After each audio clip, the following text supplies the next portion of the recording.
Negosiasi untuk mengakhiri perang Rusia melawan Ukraina tidak lagi menarik bagi pemerintahan Donald Trump. Para analis sampai pada kesimpulan ini setelah menganalisis pesan-pesan terbaru yang berasal dari Gedung Putih. Misalnya, fakta bahwa utusan khusus Donald Trump, Jared Kushner, dan Stephen Witkoff tidak terburu-buru mengunjungi Kiev. Karena di Washington tidak yakin bahwa partisipasi Amerika Serikat dalam negosiasi untuk menghentikan perang Rusia melawan Ukraina akan menghasilkan hasil apapun. Ya sudah, kunjungan Witkoff dan Kushner dibatalkan pada bulan April, tapi setidaknya negosiasi bisa dilakukan di tingkat teknis. Tapi bahkan di sini pun ada masalah. Kedutaan Besar Ukraina di AS Tegan hari ini menyatakan bahwa Ukraina belum menerima jawaban dari Amerika Serikat atas usulan Presiden Volodymyr Zelensky untuk mengadakan negosiasi di Kiev pada tingkat kelompok teknis. Selain itu, pemerintahan Trump juga tidak memasukkan pendanaan bantuan militer untuk Ukraina dalam program aksi yang sudah berjalan sejak tahun 2016 ke dalam rancangan anggaran pertahanan untuk tahun 2027. Oleh karena itu, Volodymyr Zelensky semakin melirik Turki sebagai mediator yang lebih dapat diandalkan dalam negosiasi. Nama saya Alexei Pici, mari kita bahas topik ini bersama-sama. Tapi sebelum kita mulai, saya minta Anda untuk subscribe ke channel ini, like video ini, dan tulis komentar apa saja di bawah video ini. Selain itu, jangan lupa subscribe ke kanal Telegram saya, Pici News. Di deskripsi video ini, kami mempublikasikan berita terbaru secara langsung begitu kami menerimanya. Jadi, negosiasi untuk mengakhiri perang Rusia melawan Ukraina dengan mediasi Amerika Serikat tampaknya benar-benar menemui jalan buntu dan terlupakan. Utusan khusus Donald Trump, Jared Kushner, dan Stephen Witkoff tidak terburu-buru mengunjungi Kiev karena di Washington tidak yakin bahwa keterlibatan Amerika Serikat dalam negosiasi untuk mengakhiri perang Rusia melawan Ukraina akan menghasilkan hasil yang diinginkan. Hal ini dilaporkan oleh media berbahasa Inggris Ukraina, The Kiev Independent, dengan mengutip sumber-sumber. Selanjutnya, saya akan mengutip pernyataan mereka. Mereka telah berjanji untuk mengunjungi Kiev berkali-kali, tetapi sampai sekarang belum melakukannya, kata seorang pejabat tinggi Ukraina. Telah berlangsung diskusi internal selama berbulan-bulan mengenai kemungkinan kunjungan yang akan menjadi kunjungan pertama Kushner dan Witkoff ke Ukraina. Kunjungan ini seharusnya menjadi dorongan untuk melanjutkan kembali perundingan tiga pihak antara Rusia, Ukraina, dan Amerika Serikat mengenai penghentian perang, yang sebenarnya telah menemui jalan buntu. Perundingan tersebut telah dibekukan.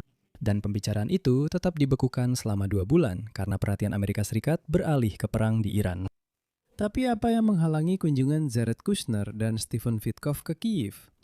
Ternyata, kedua utusan khusus Trump masih sangat terlibat dalam negosiasi antara Amerika Serikat dan Iran yang terus mendominasi agenda kebijakan luar negeri Washington. Itu sudah jelas. Pada saat yang sama, karena langit di atas Ukraina telah ditutup sejak awal perang, para negosiator harus mencari cara untuk masuk. Pada saat yang sama, baik para pengawal maupun presiden melintasi perbatasan Polandia-Ukraina dan kemudian naik kereta api menuju Kiev. Tetapi ini sulit bagi Stephen Witkoff yang memang sudah tidak muda lagi. Usianya 69 tahun. Dia kesulitan bepergian dengan kereta api. Namun yang paling dikhawatirkan oleh pihak Amerika adalah kemungkinan kunjungan Witkoff dan Kushner ke Kiev akan sepenuhnya memperlihatkan kebuntuan nyata dalam negosiasi yang disebabkan oleh ketidakmampuan Moskow dan Kiev untuk mencapai kompromi dalam masalah wilayah. Karena orang Rusia bersikeras bahwa mereka ingin mengambil seluruh Donbas, dan katanya Ukraina harus menyerahkannya kepada mereka. Posisi Ukraina adalah untuk menemukan solusi yang dapat diterima. Oleh karena itu, di Gedung Putih diputuskan bahwa untuk saat ini, tidak jelas mengapa utusan Trump harus pergi sejauh itu hanya untuk mendengar apa yang sudah mereka dengar sebelumnya. Namun demikian, Trump sudah berkali-kali menyatakan bahwa ada kemajuan dan sebentar lagi akan tercapai kesepakatan. Kenyataannya, tentu saja tidak ada kemajuan seperti itu. Dan inilah perwakilan Gedung Putih menyatakan bahwa komunikasi antara Kiev dan Washington tentu saja tidak sepenuhnya terputus. Dan seorang pejabat Ukraina mengatakan bahwa Ukraina sedang mencari format baru untuk mengaktifkan kembali kerjasama dengan Amerika Serikat. Namun di sini posisi Zelensky sudah cukup mengejutkan, karena Presiden Ukraina sebelumnya menegur Kushner dan Witkoff karena dianggap tidak menghormati Ukraina. Dia menyatakan bahwa sangat tidak sopan pergi ke Moskow tanpa datang ke Kiev.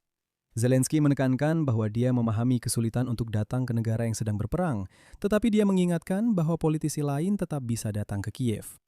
Khususnya para politisi Eropa. Bahkan Joe Biden juga pernah datang ke Kiev. Itu terjadi ketika perang skala penuh sudah berlangsung. Dan yang paling penting, dia menyatakan, kutip, bahwa ini bukan kebutuhan kita, tapi kebutuhan mereka. Pada saat yang sama, Kedutaan Ukraina di Amerika Serikat menyatakan bahwa Ukraina belum menerima jawaban dari Amerika Serikat atas tawaran Presiden Volodymyr Zelensky untuk mengadakan perundingan di Kiev, bahkan di tingkat kelompok teknis.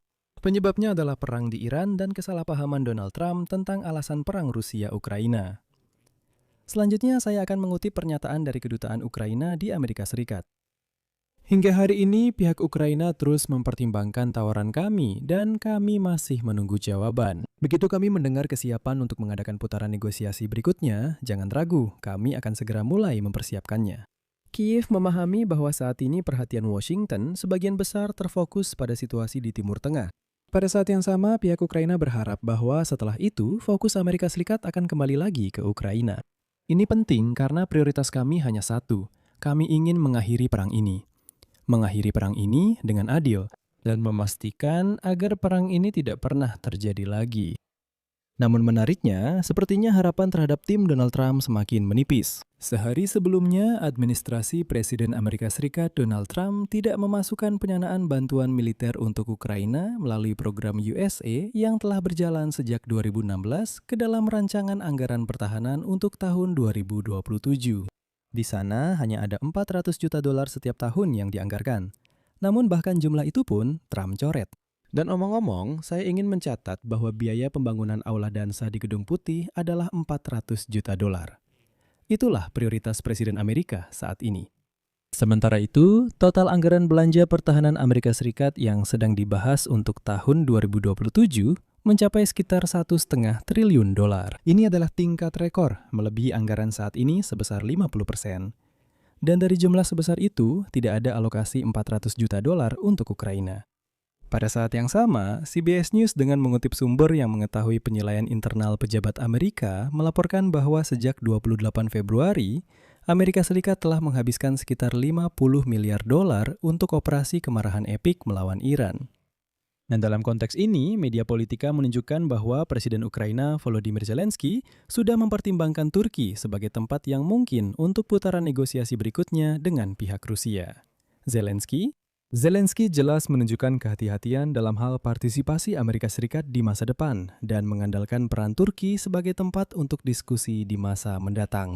Dan saya sudah mengatakan di episode sebelumnya bahwa yang penting di sini adalah mencermati dengan sangat saksama meningkatnya kritik dari Presiden Ukraina terhadap Amerika Serikat. Khususnya terkait masalah perlakuan tidak hormat terhadap Ukraina dan keputusan untuk melonggarkan sanksi di sektor energi terhadap Rusia.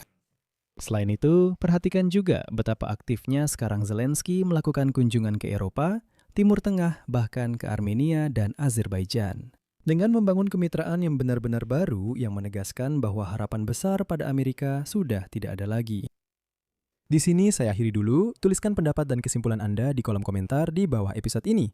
Jangan lupa subscribe channel ini, tekan lonceng, dan jangan lupa beri like. Selain itu, jika Anda ingin mendukung kerja kanal YouTube ini, Anda bisa melakukannya dengan donasi apapun atau berlangganan sponsor berbayar melalui tautan dan informasi yang ada di deskripsi video ini. Saya akan sangat berterima kasih atas dukungan apapun dari Anda.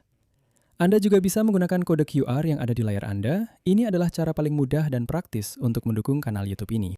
Itu saja, jaga diri Anda, sampai jumpa semuanya.